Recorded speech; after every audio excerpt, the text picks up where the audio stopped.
What is an atom? According to the ancient Greeks, an atom is the smallest piece that something can be divided into. Well, if that were true, then this would be considered an atom of gold. Apparently, the ancient Greeks didn't get it all right. Actually, they got a lot wrong.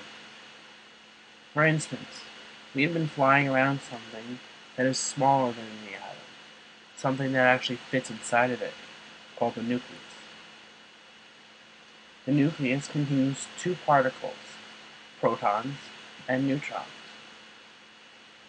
Protons are represented by a symbol with a P and a plus sign.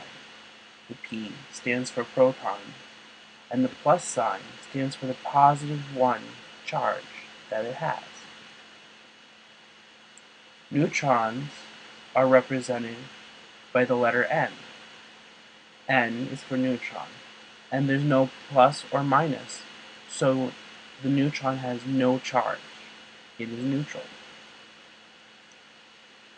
But there's still one more particle that we have to talk about. On the outside of the nucleus, we have electrons.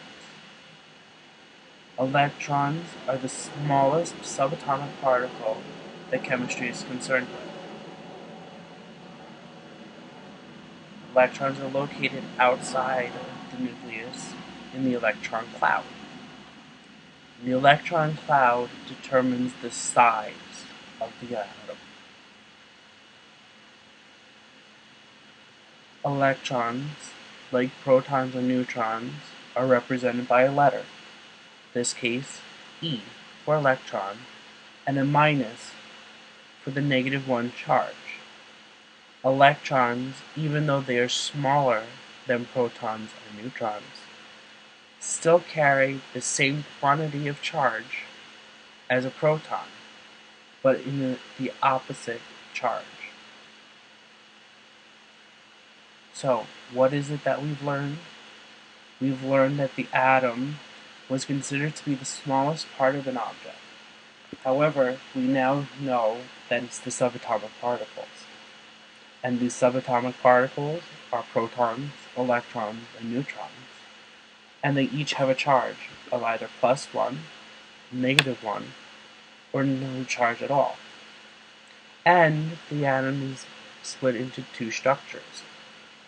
The nucleus, which is the center of the atom that contains the protons and neutrons, and the outer electron cloud, which determines the size of the atom and contains the electrons.